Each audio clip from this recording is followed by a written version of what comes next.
Jineka zîrek û xudanşiyanek û kêşe û arîşeyên jiyanê nebûne berbest, hember serkeftina wê di karî da. Hûrî êk ji wan jina ye û heza çêkirina xwarinê heye. Di vî buwarî de şiyaya xwe pêş bêxîtin.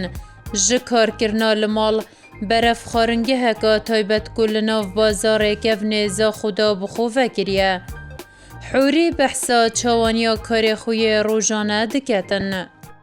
وبشتي أفسيكا جي فابي من حسكر يعني مطعمك جي مفاكر بو من الفيسيكي فاكر وكورمانديت مجي أغلبية حمي كتشن يعني بس معملي دو كوركن واكدي حمي ليلون جهي وفي مطعمي حمي كتشن خدي يعني عالم عودية يعني ما تش نخوشي نادي يعني سيرفي تشتي يعني نكت تشتاك طبيعية يعني جن كتشول بكتن يعني بخو نسباتي من حدو في دقيجي بالعكس عالم داس خوشي المدكتن يعني بجد كاتو كارك هو صوتكي وتشولي خبار فراهتكي كاتو إيك جن يعني بالعكس يعني عالم بتر يعني هاري كارا القال مروفي يعني كيفوند إد في تشتي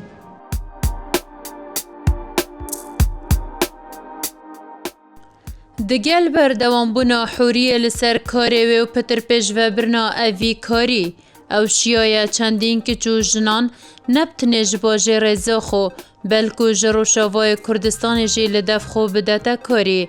Bûye cihê serincê di nav bazarê kevnê Zaxo da. كلش يفرق انه يكون صاحب العمل Gelek ya ciyaweza serederiya gel rêveberê karî demê zalan bîtin ji ofretê. Ofreta rêveber karî psanohîtir lê diketin.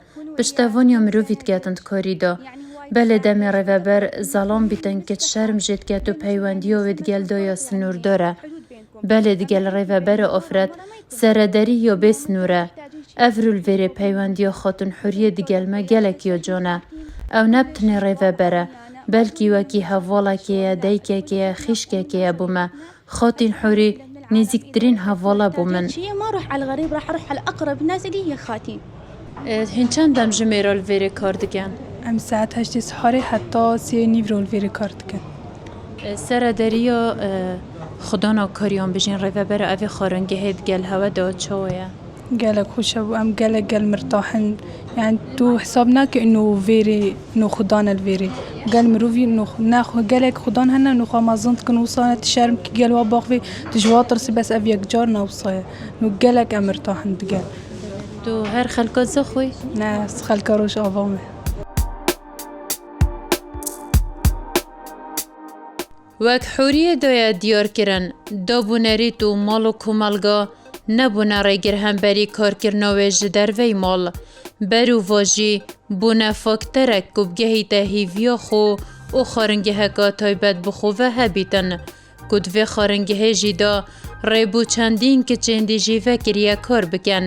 Çendîn cûrên xwarinên kurdewerî û biyanî jî di vê xaringehê da dihêne diristkirin. Peyman berwarî, Var Media, Zaxo.